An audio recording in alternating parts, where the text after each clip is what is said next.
If you're confused at this point in time, you're no different than anybody else at their first exposure to NHLA grades. The only thing that I can tell you is that if you spend a few days working with these grades, or even a few weeks of working at them one at a time, it comes so easy to you. Instead of figuring out cutting units, you start getting a good feel for the percentage of the board that has to be clear. Some boards totally grade themselves. You get a board coming down that's 5 inches wide, 12 foot long, perfectly clear. You know it's not FAS because it's less than 6 inches wide. So obviously it's a perfect one common. So there's a lot of boards that, like I said, they grade themselves. You'd swear they were one grade, but just one of the rules knocks them down to the next grade, and it's just super obvious. Or those boards that come through that are just so ugly that you know it's a 3 common, and you wouldn't sell it to even your worst enemy. So again, don't worry that every time you're applying all these rules. If you think there's a lot of rules so far, let's work on a couple more. Remember I told you that almost any defect that happens in a board is covered under the rule. Very common defects, since all logs come with edges or wane. Wane is bark or lack of wood. Again, if the bark gets knocked off, doesn't mean you don't have wane on the board. There are wane limitations for every board and for every grade. In FAIS lumber, the wane limitation is 1/2 of the length. That means that the wane can go down 1/2 the length of the board on each side. You can have a 12 foot long board with 6 foot or less of wane on one side and 6 foot or less of wane on the other side. Can't play games with it. Can't have 2 foot on one side and 8 on the other.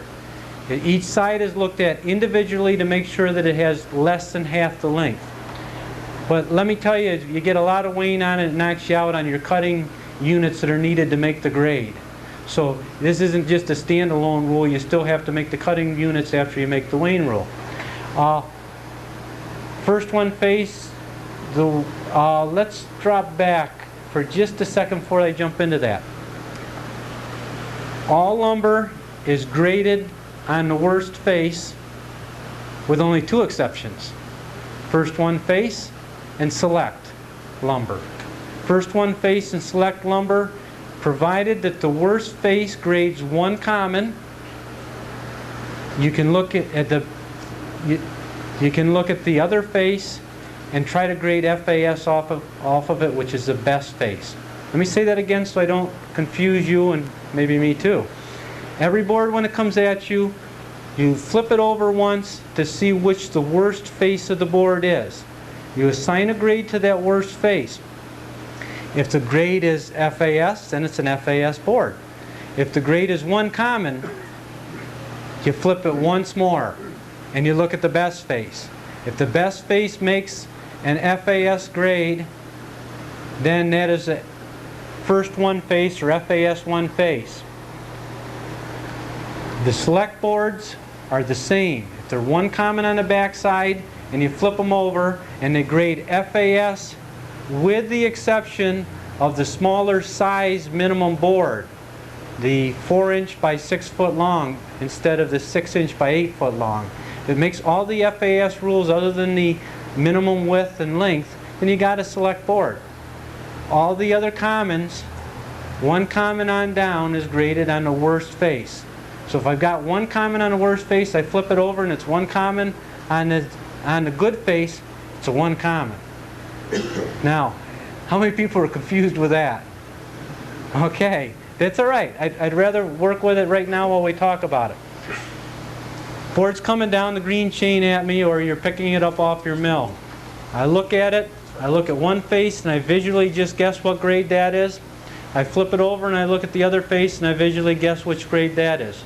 Whichever FAIS graded the worst is my grading FAIS. If I've got a board that's graded, that I would grade 1 common on one side and I would grade 2 common on the other side, it's a 2 common board. Okay? Now when I'm doing these initial gradings of both sides, I don't worry about what the back side of the clear face cuttings are. Okay, these first initial guesses at the grade are based totally on just what you see is what you get on the one side. Otherwise, you'd be grading each board 3 times, and you don't have time to do that. You just flip it over. Okay, that looks like a 1 common. Flip it over, that looks like a 2 common. I look at it just to make sure that's a 2 common on the other side by thinking of the back side of the clear face cuttings, and I call that a 2 common board. If I see a board coming at me that's FAS on one side, FAS on the other side, it's an FAS board. If I see a board that comes at me that's 1 common on the worst face, and I flip it over and I can make an FAS on the other side, I've got enough cutting units to make the FAS. That's an F1F board. Okay, FAS 1 face or first 1 face board. Yes? Is that also called a select? Okay, the question is that also called a select? The difference between a F1F board and a select board is that F1F, when I flip the 1 common side down and look at the best face, it has to grade FAS by all the FAS rules.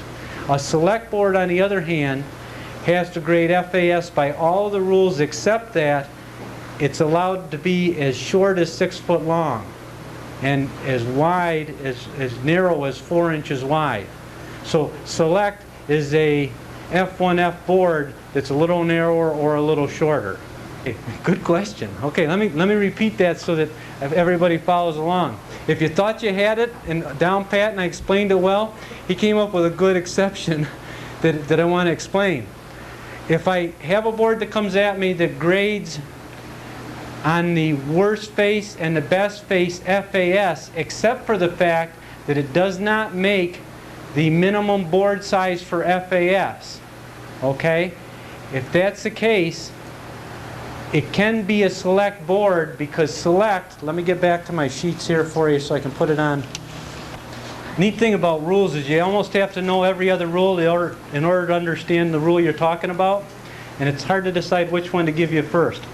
But if you look at that table that's on the inside of that little booklet that's called the Introduction to Hardwood Lumber Grading, and note that on FAS it says the board has to be 6 inches wide by 8 foot long minimum, other than the exception that 10% of them can be a 1/4 inch scant. First 1 face is the same as FAS for species being graded. Select, though, can be 4 inches wide by 6 foot long. The better face has to grade FAS, and the poor face has to grade 1 common.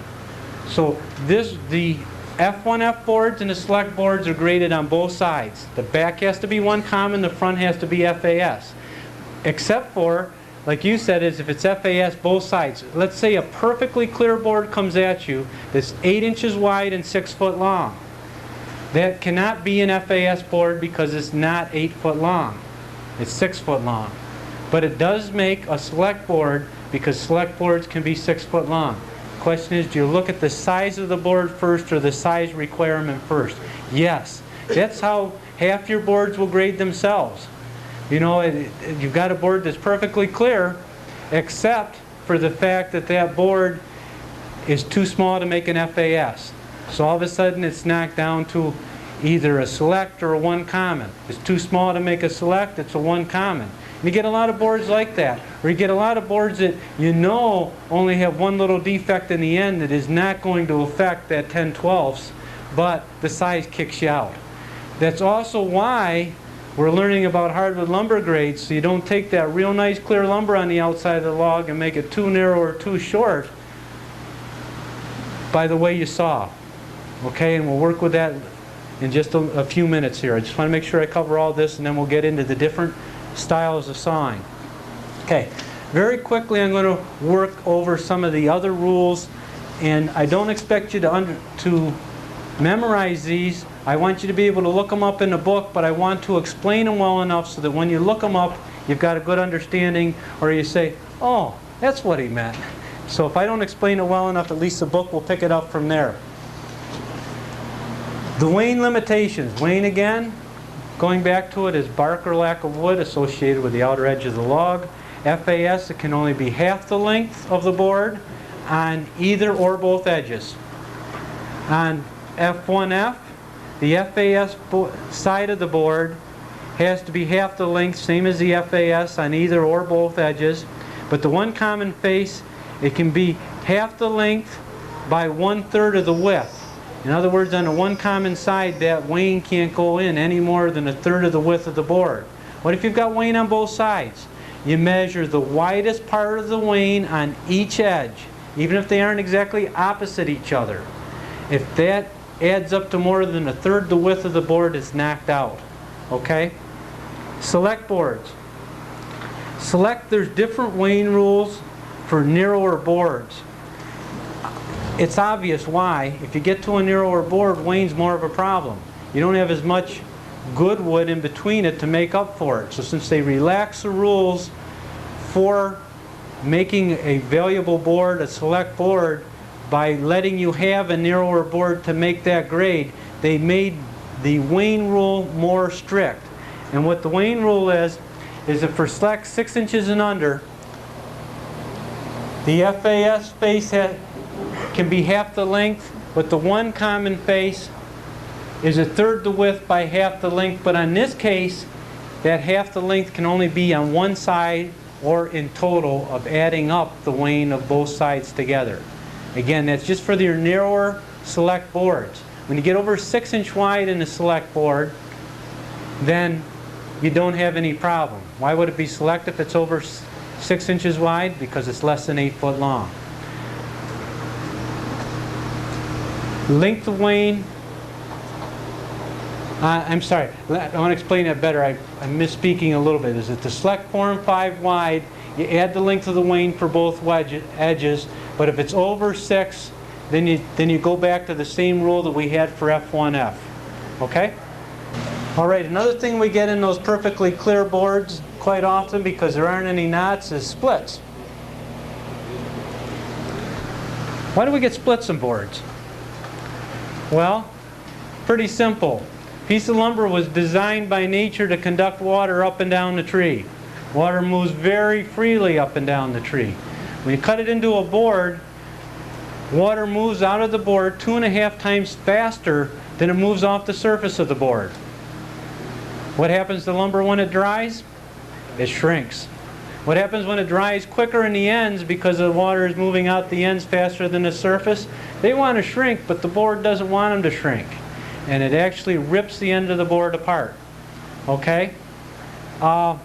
Let's talk wood technology for a second. That shrinkage does not start until the board, hardwood lumber, drops below 30% moisture content. All right? So until all of the water that's in between the fibers, which is called free water, evaporates out, the board doesn't start shrinking. What I'm trying to get at is the importance of not getting splits in lumber, of not having that end checking. And there's one quick fix. It's called encoding. Encode your logs. The sooner the better. Why I hit you about wood technology and the fact that it doesn't happen to 30%, let's look at an example. What if I've got a board that I haven't encoded, it's been allowed to dry, the end's drying faster than the middle, and it's 35% moisture content in the end, and it's 85% moisture content in the middle. That board looks the same as it did when it was 85 or 90% moisture content. Doesn't have any stresses in it, but the second that end drops below 30%, it wants to shrink. Well, if at that point in time you encode it, you kind of close the barn door after the cows got out. You've caused the problem, you've caused the differential in between the end and the center, and you see the problem later. So I want you to encode so you don't lose lumber value because of splits by this rule, but don't do it too late. As soon as you can get encoding or wax on that log, the better. And I haven't had any portable sawmiller yet have problems with wax on the blade. In fact, some of them feel that it makes it run a little bit cooler, but it does not cause slippage on your wheels. So don't worry about that part. So encode. This is why you can have a perfectly clear FAS board, and if it doesn't make these split limitations, it is no longer an FAS board. Any split less than 12 inches long does not get covered by this rule, and you don't have to worry about it, other than the fact that you got to get your cutting units around it. Now the second the split gets longer than 12 inches, we start looking at it. Two ways. One, we look at it to see if it's running diagonally. If the split varies more than 1 inch in every 12 inches in diagonal, this 13-incher, if the distance from this end of the split to here is more than 1 inch different from the 12-inch mark, 12 inches in from there to there, that split diverges too much to make an FAS. This rule knocks it down to a 1 common.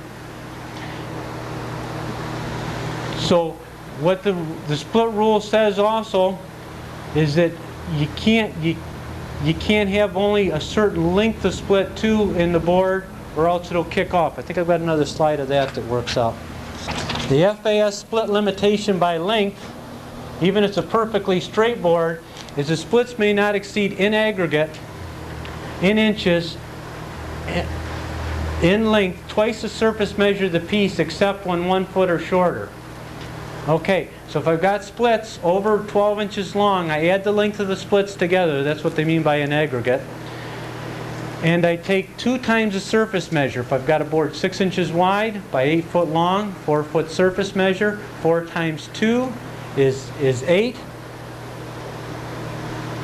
And then your split cannot be any more than 8 inches. If you're going over the foot, you've got a problem right away with that size board. So splits cost you money. They cost you big money and they cost you fast. So try not to have them, and there's only one way to keep them away is either to saw narrow boards all the time or else get them encoded. And even narrow boards can split. Another rule for FAS. You swear sometimes they want you never to get an FAS board off your mill in your life. But they'll come, not to worry. But there's just a lot of rules that'll keep you from doing it. Might be good if I slanted it the right way. Within 1 lineal foot from the ends of the boards, we've got a rule that's called the first lineal foot rule. The board must be, the end of the board has to be 50% clear and 25% sound, using rectangles of any size and any number to fit into there. But it's got to be at least 50% clear, and outside of that 50% clear, you've got to find 25% sound. This end of the board doesn't make it. It does make the 50% clear, but it's got wane. Wane is an unsound defect. What are the unsound defects? Rot, pith, shake, wane, unsound bark, unsound knots. All of those, including knots over 1/2 inch in diameter, do not get admitted. So, this doesn't make it. If I had just a knot here, I had some rot here, I had some wane in this corner, that would make it. This is where you decide where you trim your lumber to at a different length. Sometimes you have to knock a foot off the end of a board in order for it to make grade, and throwing that foot away more than makes up for the increase in value that you have. Just to sum up the FAS limitations, to bring things into perspective a little bit quicker and to explain the last few of them, is that the pith, which is the dead center of the tree, cannot exceed in inches the surface measure in feet. If I've got a board with 4 foot surface measure, I can only have 4 inches of pith, P-I-T-H, in the center, which again is the dead center of the tree. The wane can only be half the length on each edge. Again, you don't have to add it together for FAS. You can have, on a 12-foot long board, you could have 6 feet of wane on one side and 6 feet of the wane on the other side, and it makes it. Provided that in between that wane, you still can get the number of clear cutting units in order to make the percentage to make the grade.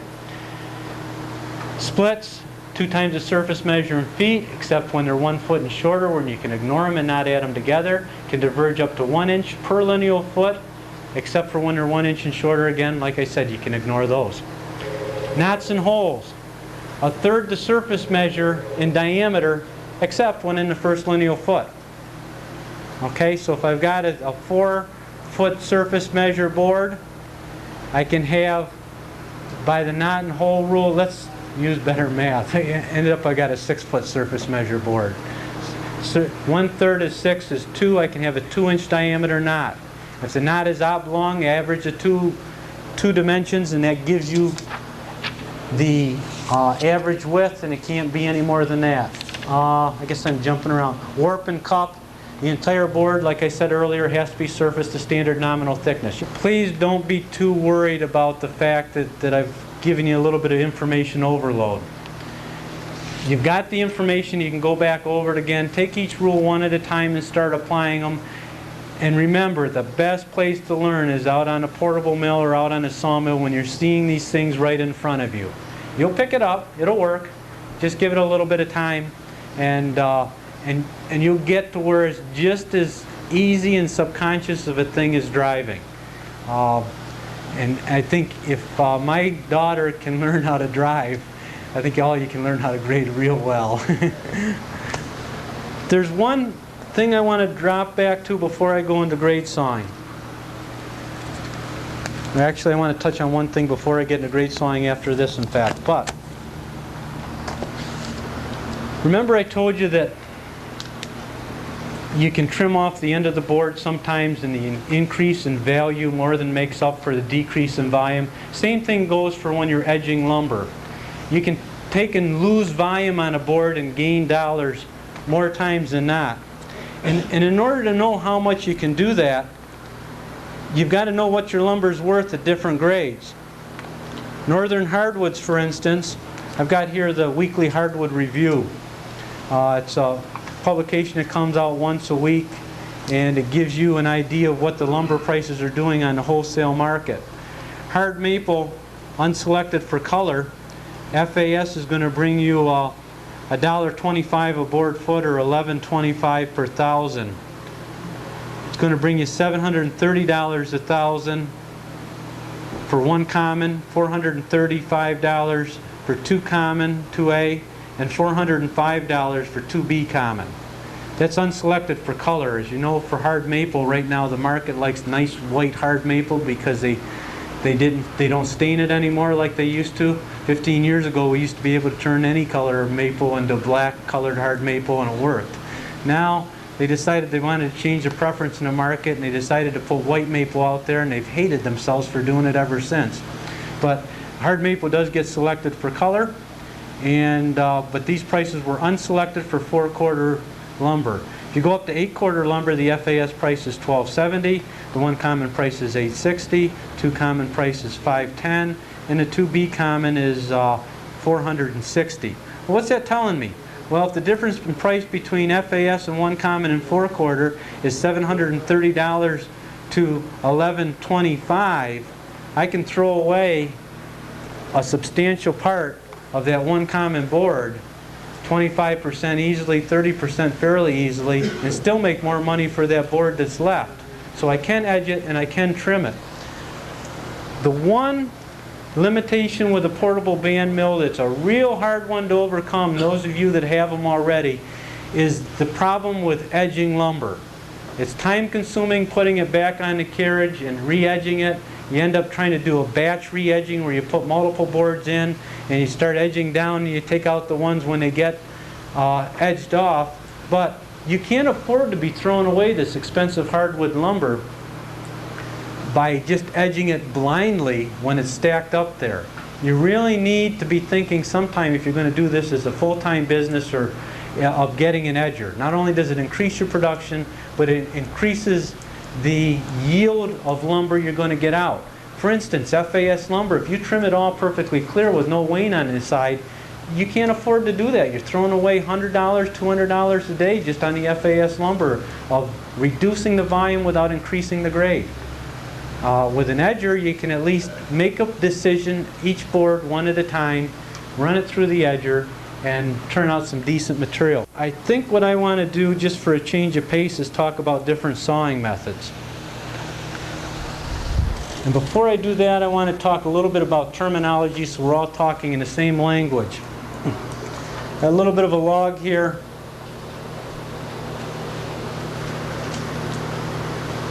It's actually half a log. It's got a whole bunch of lines through it representing cuts. When you're grade sawing, you're doing a lot of sawing off the outer face. You're sawing what we call in tangent to the log. This circle, a tangent is when you have a circle and a line intersect where they meet at only one point. like this being the arc or the circle, this being the line, and where it just touches is what in geometry we learned was a tangent. Tangent sawn lumber is plain sawn lumber or flat sawn lumber. It's those first boards you take out of the outside of the log. Those boards that are radiuses of that circle are quarter sawn lumber. Those boards are ones which have real neat green patterns if you're dealing with sycamore or with white oak or red oak, and they have some other interesting things that happen with them that we'll talk in a second. In between quarter sawn and plain sawn is rift sawn. Not quite tangent, not quite radius, in the middle. That's rift sawn. These are terminologies that you really need to use, you need to understand, and need to work with. Now, why do we want to know these? Why do we want to understand these? Well, a tangent sawn board will act a lot different than a quarter sawn board.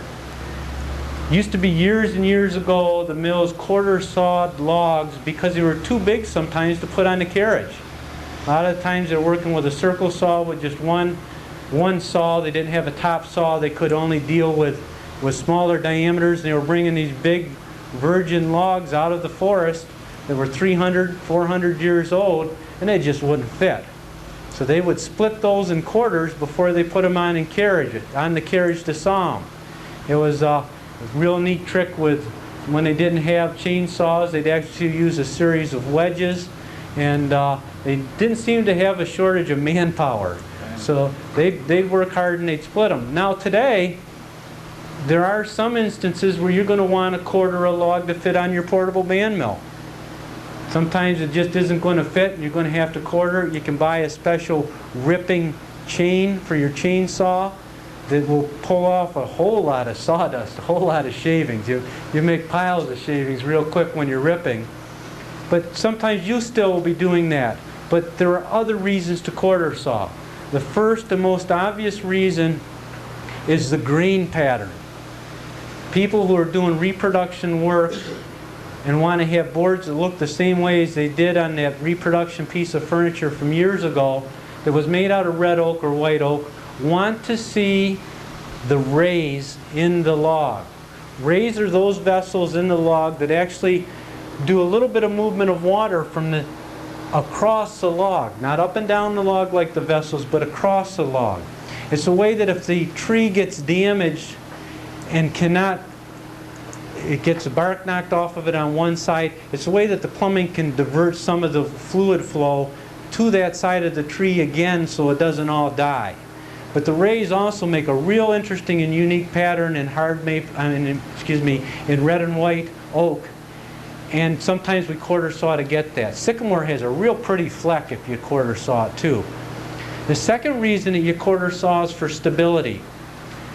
There's a real neat thing called differential shrinkage, that a piece of red oak that's tangent sawn will shrink in width almost twice as much percentage-wise as a piece that is quarter sawn. Because a tangent sawn board, the top of it is more tangent sawn than the bottom of it, or more plain sawn than the bottom. As we go further or closer, we get more toward quarter sawn. Because the top is more tangent than the bottom, the top of a board, or the outside of the board in respect to the log, shrinks more than the inside of the board in respect to the log. That's why boards cup, is because they're shrinking more on one side than the other. But the slick thing about a quarter sawn board is that both edges of a quarter sawn board are equally as much quarter sawn or equally as less tangent sawn, and they shrink at the same rate, so they do not cup. So you've got a real stable piece that works great for drawer sides. You know, you don't like those drawers that stick in the fall when you have that humid weather, use quarter sawn lumber. You want it for musical instruments because not only doesn't that lumber move, it also transmits energy of the sound very neatly across the soundboard. So quarter sawn lumber has some real neat harmonics to it. And the downside, it dries slower than flat sawn lumber because the aspect of it is not it's closely related to the aspect of the way that the tree likes to move water. Water moves slowly from the inside of the board to the outside, and thus it dries slower. So quarter sawing is neat. The last reason that people quarter saw is because quarter sawn lumber, when used in a floor, will wear very evenly. It's not that you don't have the density problems that you do have with a flat sawn board, where some of the boards will wear down more than others. In industrial settings where they still sometimes use wood floors on production floors, that's a big factor. Or in houses where you have lots of teenagers that don't know enough to take their dirty shoes off, that could be a factor too, like mine sometimes. But, so those are the reasons for quarter sawing. Stability, design, and also for wearability if you're going to use it for a floor. There is one problem with quarter sawing that we'll deal with when we get into it, and that's the fact that it's hard to get grade out of a log when you quarter saw. I'm going to try to be an artist again here for a second just to prove that I haven't learned anything lately. If this is the base or the butt of a tree, obviously knots and defects are a result of branches.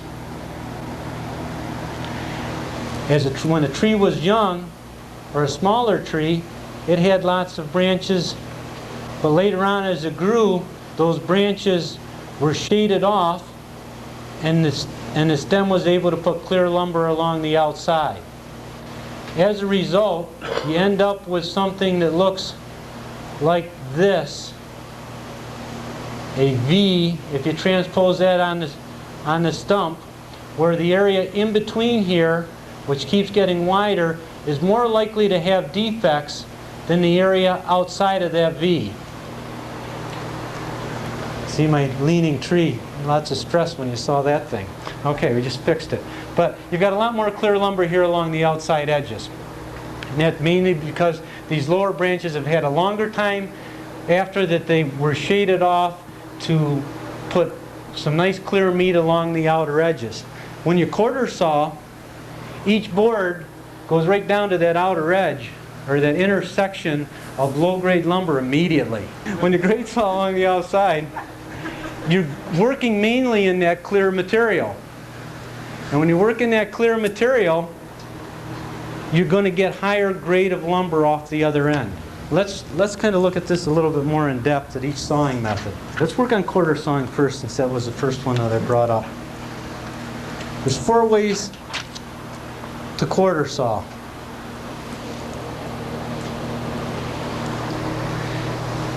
Historically, the method of quarter sawing that we call conventional quarter sawing, that used to be done on mills when they had to quarter the log in order to get them to fit, was that they took that quarter and then they propped it up against the head block to where they sawed straight down through it very quickly. It was with it propped up, you didn't have this resting or this resting anywhere in particular, but it was held against the carriage and they sawed straight down through. It gives you boards that have a taper or a slant to the outer, or bevel I guess is what it calls it on here, to the outer edge. Each piece has a little bit of a bevel related to this. Each piece generally has some bark, because they didn't then square up that edge before they quartered it, because they couldn't even get it on the carriage to quarter it, to slab it off in the first place. And they couldn't have propped it up very easily against the head blocks to slab it. So each of the boards, by this conventional method, have wane on the outer edge, have a bevel on the other edge.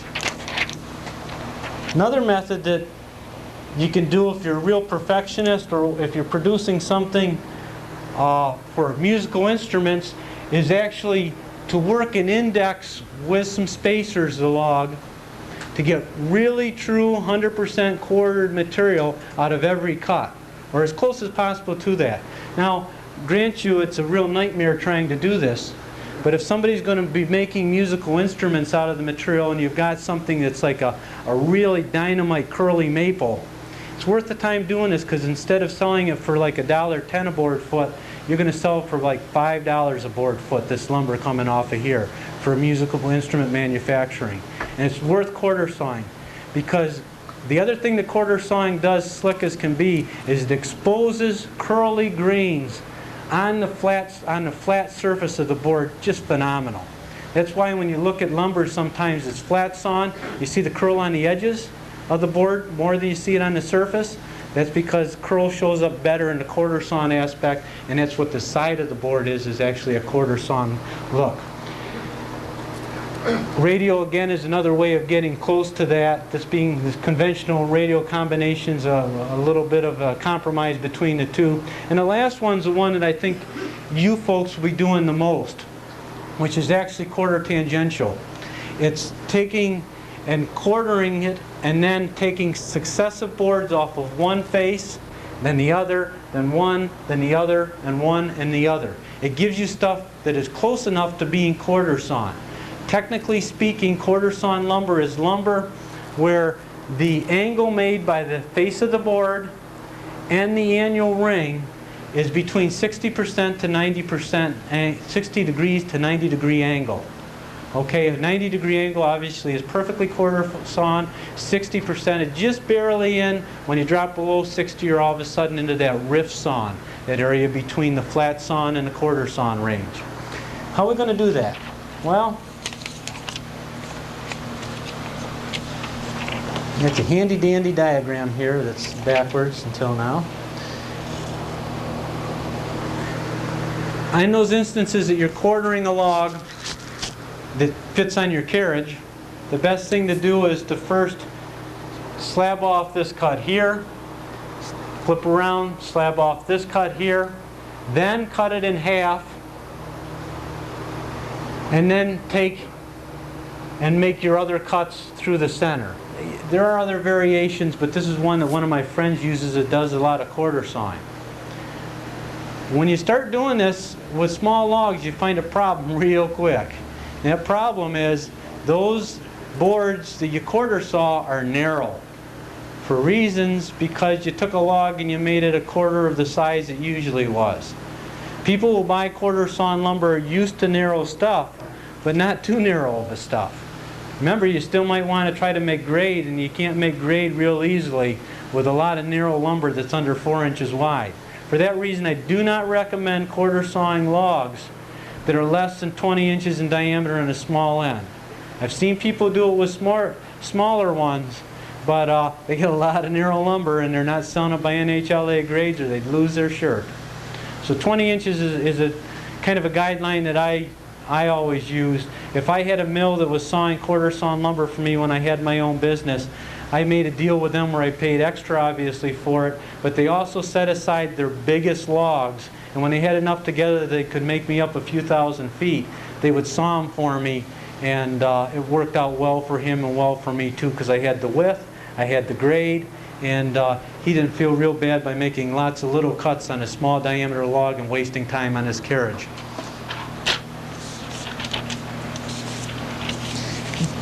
Before I get into grade sawing, there's a different type of sawing that is called live sawing that I'm sure some of you have done that I want to jump into just so you have an explanation of it. Live sawing is something that we do in a conventional sawmill that will reduce the amount of time you have a poor quality log on the carriage. You've got a poor quality log that's not going to yield a lot of good lumber. You don't spend a whole lot of time sawing it. And in live sawing, the quick and dirty way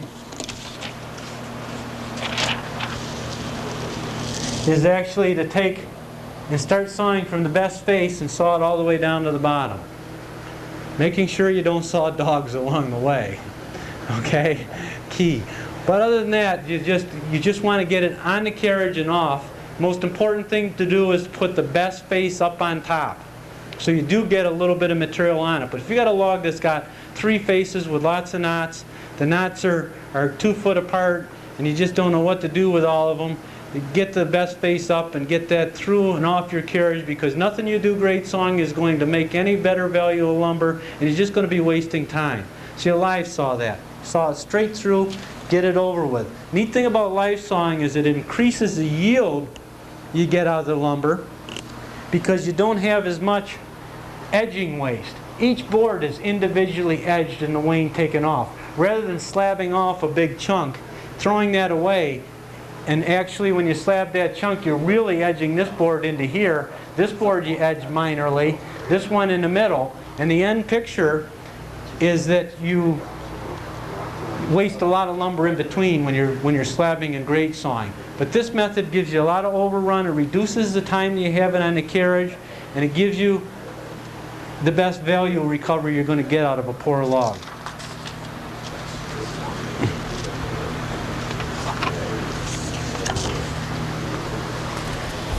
Okay, there's another concept that I want to hit once for you too, is called sawing logs from the inside out.